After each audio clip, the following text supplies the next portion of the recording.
पापा हाँ मधुबन वाले मधुबन छोड़ने पड़ेगा, पाठशाला वाले गीता पाठशाला छोड़ने पड़ेगा, हाँ जी ज्ञानमान सरोवर वाले ज्ञानमान सरोवर छोड़ना पड़ेगा। हाँ। कैसे लागू होते हैं बीके वालों को और बीके वालों को कहा जाता है? बीके वालों को तो मधुबन इसलिए कहेंगे कि वहाँ मधुसूदन बैठा है साकार में। बीके वालों के यहाँ साकार में मधुसूदन है। पार्ट बजा रहा है? पार्ट ही नहीं बजा रहा है, तो उनका मधुबन कहाँ से हो गया?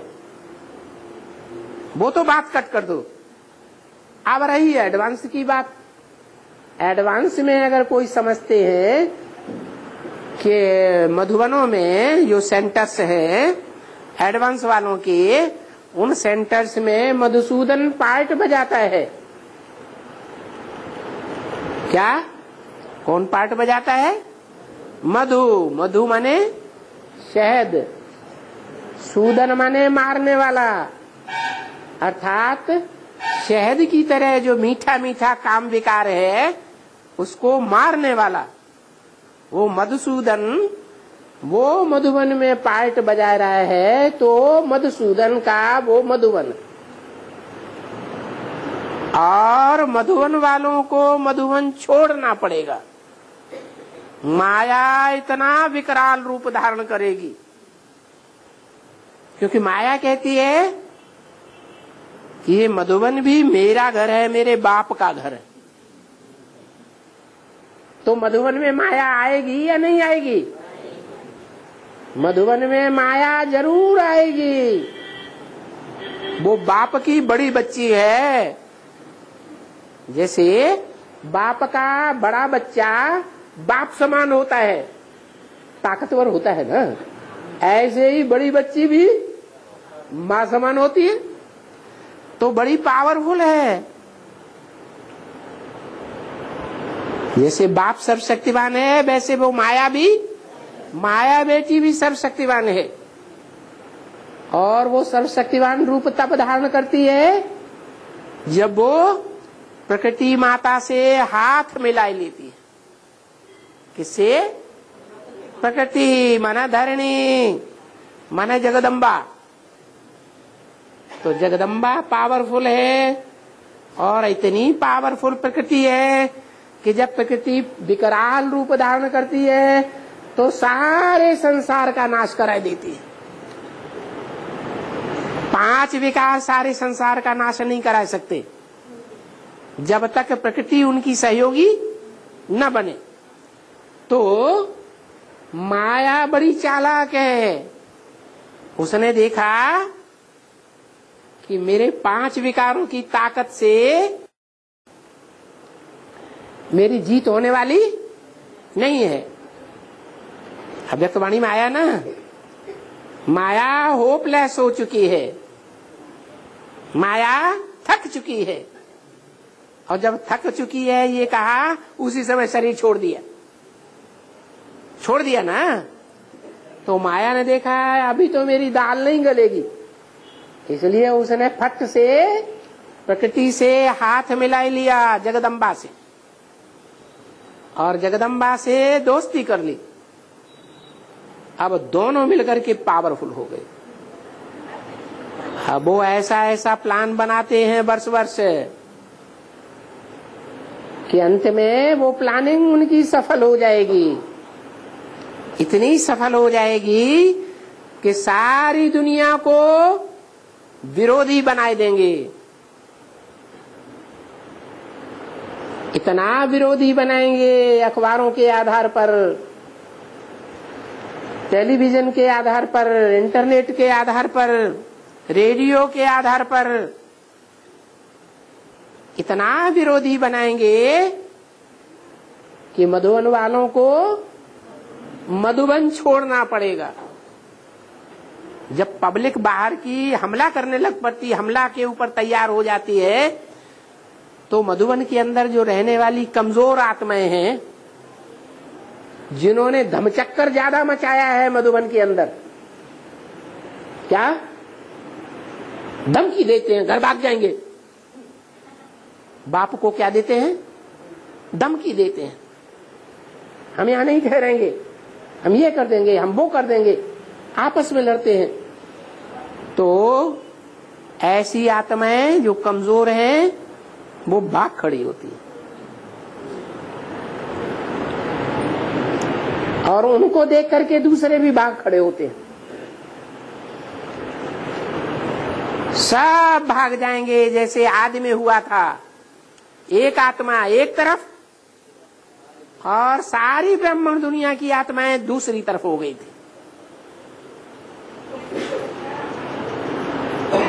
इतना विरोधाभास संसार में पैदा हो गया कि बाप अकेला रह गया और सारी दुनिया दूसरी ओर खड़ी हो गई बाप के विरोध में। यहां तक कि बाप की लाश को भी गुम कर दिया। आज तक पता नहीं है कि वो बाप की लाश कहां दफनाई गई। तो जो आदमी हुआ वही अंत में भी होता है।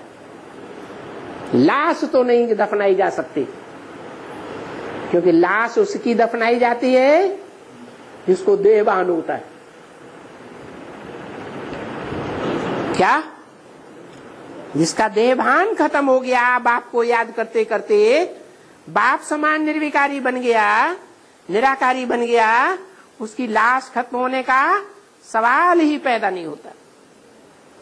तो लाश तो खत्म नहीं होती है, लेकिन जो और आत्माएं हैं दुनिया की, वो विरोधी तो बन सकती हैं। तो बाप का घर छोड़ करके विरोधी बन जाती हैं।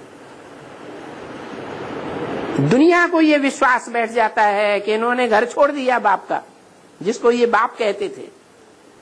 माना बाप आया ही नहीं, ये अभी तक झूठ बोलते थे। तो मधुबन वालों को क्या करना पड़ेगा? मधुबन छोड़ना पड़ेगा, और ज्ञान सरोवर वालों को ज्ञान सरोवर छोड़ना पड़ेगा। ज्ञान सरोवर वो स्थूल ज्ञान सरोवर नहीं।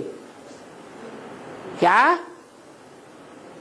ज्ञान सरोवर माने चैतन्य ज्ञान मान सरोवर।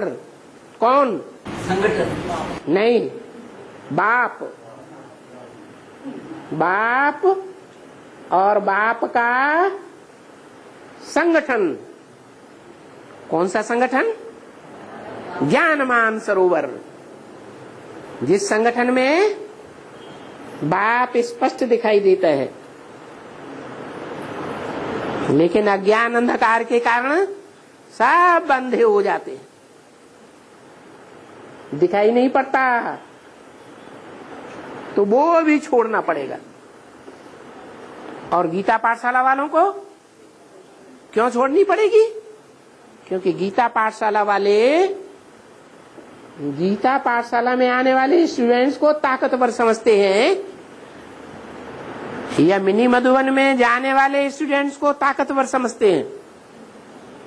गीता पाठशाला वाली जो टीचर्स हैं वो अपने को बहुत पवित्र समझती हैं, या मधुबन में रहने वाली टीचर्स को ज्यादा पवित्र समझती हैं? मधुबन में रहने वाली टीचर्स को ज्यादा पवित्र समझती हैं। तो वो वाइब्रेशन ही गीता पाठशालाओं का ऐसा इंफीरियरिटी कम्प्लेक्स वाला बन जाता है कि मधुबन वाले जब मधुबन छोड़ के भागेंगे तो गीता पाठशाला वाले तो स्वतः ही कमजोर हो जाते हैं। वो भी छोड़ करके, जिनको पता चलता जाएगा कि बाप इस समय कहाँ पहुंच गया है, वहां पहुंच गया है जहां इस सृष्टि में परमधाम साबित हो जाता है, जहां और आत्माएं इकट्ठी होने लग पड़ती हैं। कब से इकट्ठी होने लग पड़ती हैं? तब से ही इकट्ठी होने लग पड़ती हैं जिसके लिए बोला है। क्या बोला है? एक ही ट्रेन चलेगी। क्या? चारों तरफ से एक ही ट्रेन चलेगी बाप के ठिकाने पर। उस पहली ट्रेन में जो बैठ गए सो बैठ गए, और रह गए सो नंबरवार फिर रह जाएंगे। तो जो पहली ट्रेन में बैठ गए वो असल सूर्यवंशी, रूहानी मिलिट्री, मिलिट्री को ऑर्डर मिले तैयार चलो, तो देर लगाएगी हैं? अगर देरी लगाती है तो गोली से ठां कर देते हैं। तो ये है रूहानी मिलिट्री सूर्यवंशियों की। पहली ट्रेन में सवार हो जाएंगे, बैग एंड बैगेज इकट्ठा कर लेंगे, भले मधुबन छोड़ना पड़े, भले गीता पाठशाला छोड़नी पड़े।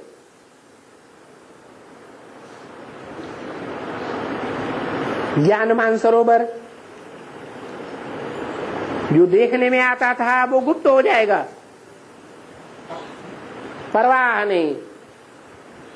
उनकी बुद्धि में पहले से ही बैठा हुआ है कि बाप तो और धर्म पिताओं की तरह है ही निराकारी।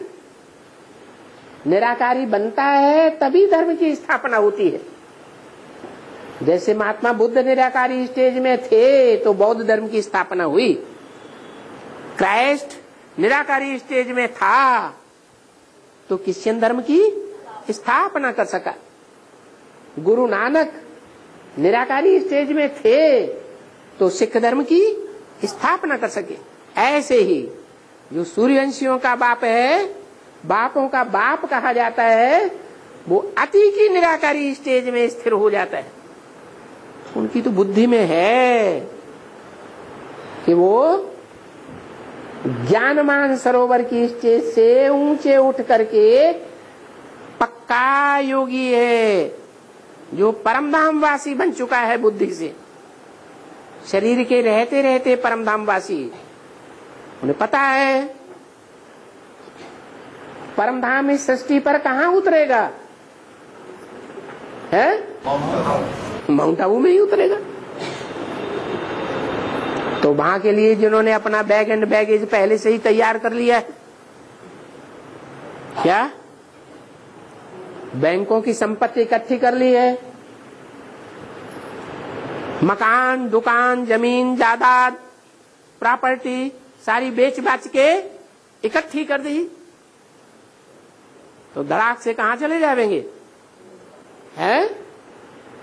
धड़ाक से चले जाएंगे माउंट आबू।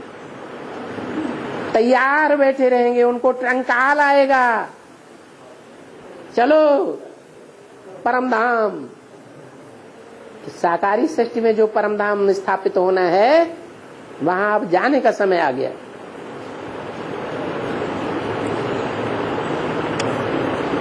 समझ में आया कि मधुबन वालों को मधुबन कैसे छोड़ना पड़ेगा।